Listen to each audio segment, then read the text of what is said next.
Good evening. Welcome to another class session from Professor 219 on how to survive as a conservative in today's messed up America. You don't need to know my real name. So many things have happened on the legal front and on the elections front in the past few months that it's just really hard to sort out and catch up with. But I'm going to try. We're going to take things out of chronological order as well. First, I'd like to talk about the FBI raid on Donald Trump's estate at Mar-A-Lago in Florida. More and more, it's starting to look as though the FBI is no longer America's FBI. It's becoming the Democratic Party's Gestapo. They ran this search warrant affidavit past a judge who was nominated by Barack Obama. Let's take a look at his background a little bit, shall we? His name is Bruce. Bruce started out as a U.S. attorney under Bill Clinton. Then he went into private practice. And he became the lawyer for several of Jeffrey Epstein's staff members, including the pilot of the Lolita Express. Then he donated the maximum amount allowed by law to the Barack Obama for President campaign. And then, well done, thou good and faithful servant, he was nominated to the federal bench. And then he was recused for cause from one of Donald Trump's many lawsuits against Hillary Clinton because he posted something that was anti-Trump on Facebook in 2017. This guy has an unbroken record of being totally pro-Democratic Party. Okay? It isn't even in any doubt. He has a bias against Donald Trump. And what is he doing signing off on a search warrant application on Donald Trump's estate? This is the first time in U.S. history that a former president's residence has been raided by law enforcement. Look at all of the firsts that have occurred in the Democratic Party's witch hunt against Donald Trump. This is the first time intelligence agencies were used to gather evidence against a presidential candidate under the direction of a sitting president from the opposing party and vice president and a former Secretary of State from the opposing party, who happened to be the opposing party's presidential nominee.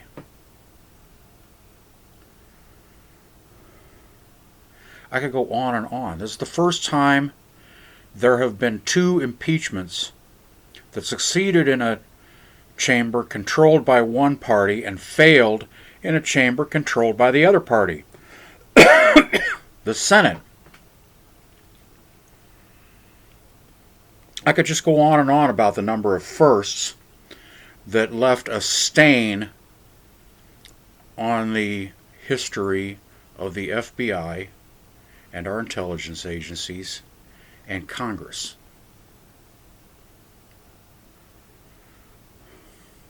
You know, I previously did not support the idea of Donald Trump running in 2024, but I think there's no stopping him now.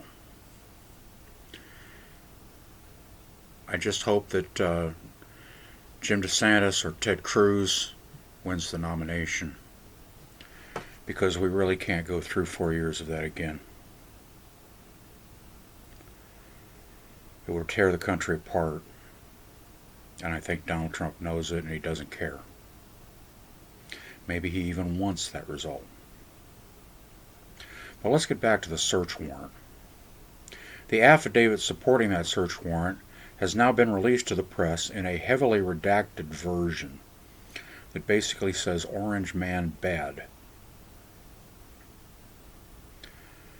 Okay? It's becoming more and more clear that the FBI was not looking for any violations of the Espionage Act or any other federal law protecting classified documents.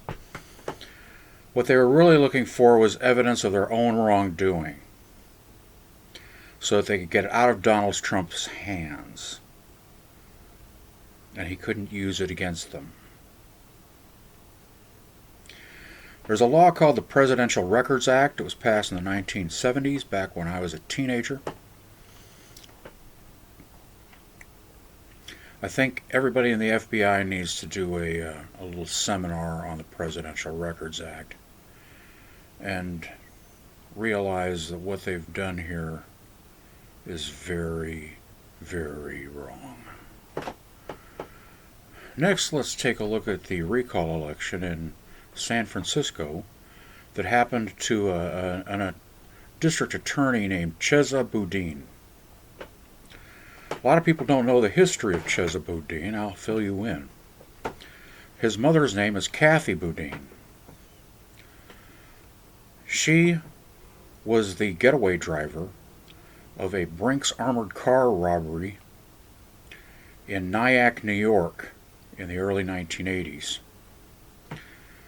She was pulled over by the police, and she said very timidly, "Don't point your guns at me, you're scaring me, you're making me very nervous."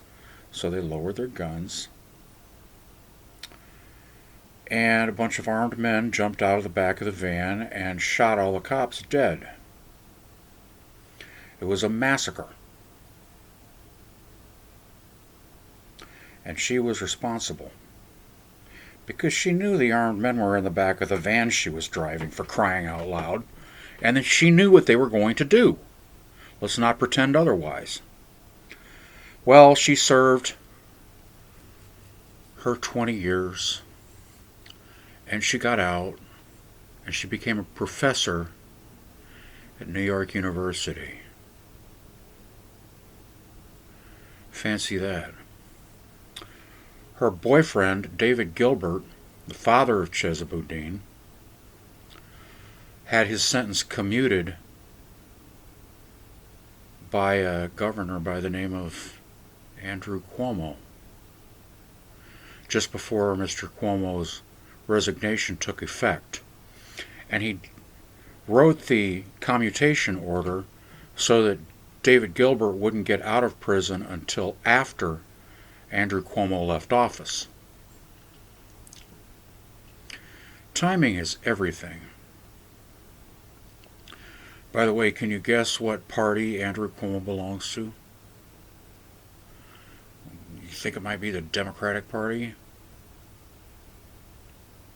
Now, because his mother and father were both in prison, the young Chesa Boudin was adopted by a couple by the name of Bill Ayers and Bernardine Dorn.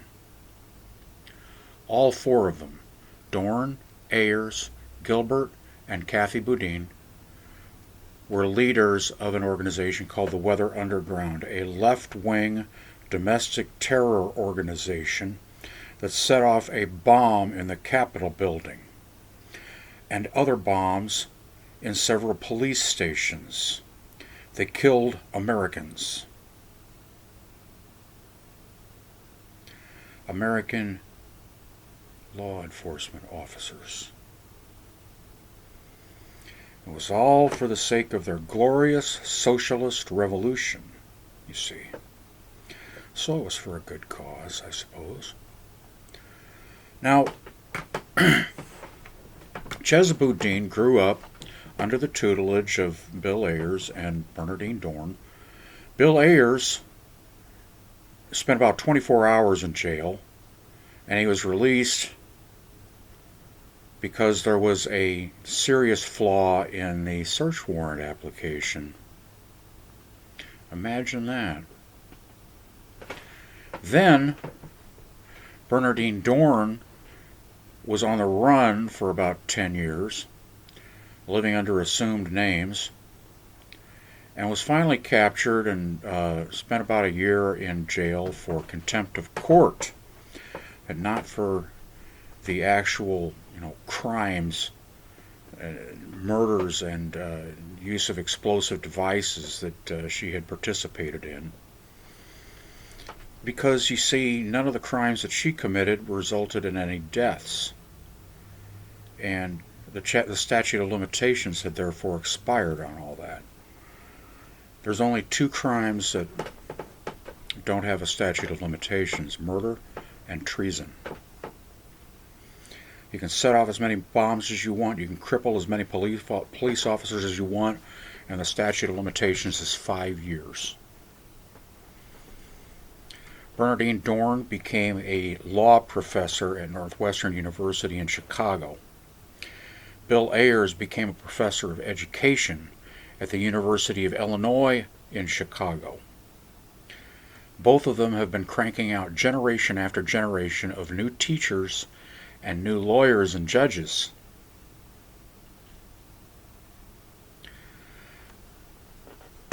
I wonder how many other law professors and education professors feel the same way as Bill Ayers and Bernardine Dorn regarding violence for the sake of socialist revolution. One of the magazines in Chicago published a photograph of Bill Ayers standing on a U.S. flag in a filthy alley in the south side of Chicago. Is there any more clear expression of contempt for what America stands for? So Chesa Boudin was then sent to law school, of course, and he became a candidate for district attorney in San Francisco, where Kamala Harris once was the district attorney before she became California's state attorney general and then California's junior senator. San Francisco seems to be an incubator for the most radically left-wing politicians in America. What do you suppose happened to Chesa Boudin? Well, he didn't enforce the law. He was very selective about it. He let people out of jail with no bail. He declined to prosecute people for what he called petty offenses, up to and including walking into a Walgreens pharmacy and stealing $900 worth of stuff off the shelf and just walking out with it, as brazen as you could possibly imagine. Walgreens employees were instructed not to interfere with shoplifters. Just call the police, wait 10 minutes for them to get there. And nobody ever got arrested anyway. And if they did get arrested, they didn't get charged. And if they got charged, the charges were dropped. Is it any wonder that almost every Walgreens in the San Francisco Bay Area is now closed? Is it any wonder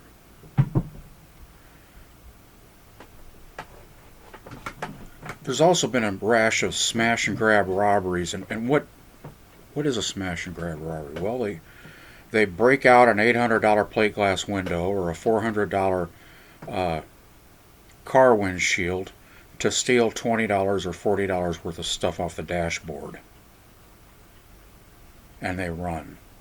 It doesn't even take a weapon. All it takes is something large, hard, and heavy to break the glass.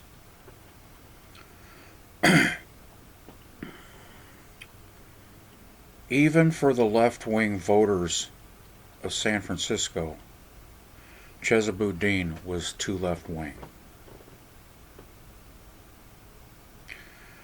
And now we turn to the loss by Liz Cheney of her Republican primary in the state of Wyoming. She lost by a historic margin. It makes Barry Goldwater's loss in 1964 and Walter Mondale's loss to Ronald Reagan in the 1980s look like dead heats. Photo finishes. Won by a nose. And in the previous election, Liz Cheney won re-election with 70% of the vote. Nobody has fallen that far, that fast in politics at the congressional or presidential level without either an impeachment and removal from office or a felony conviction. I used to like Liz Cheney. I don't anymore. She is consigned to the dustbin of history. That's all for tonight. Be sure to give me a thumbs up on this video and share it on social media, Twitter, Facebook. Email a link to your friends. It's important that everyone hear these words. And leave a comment below if you have any questions about any of this. I'll be happy to respond. And subscribe to my channel. Have a great evening.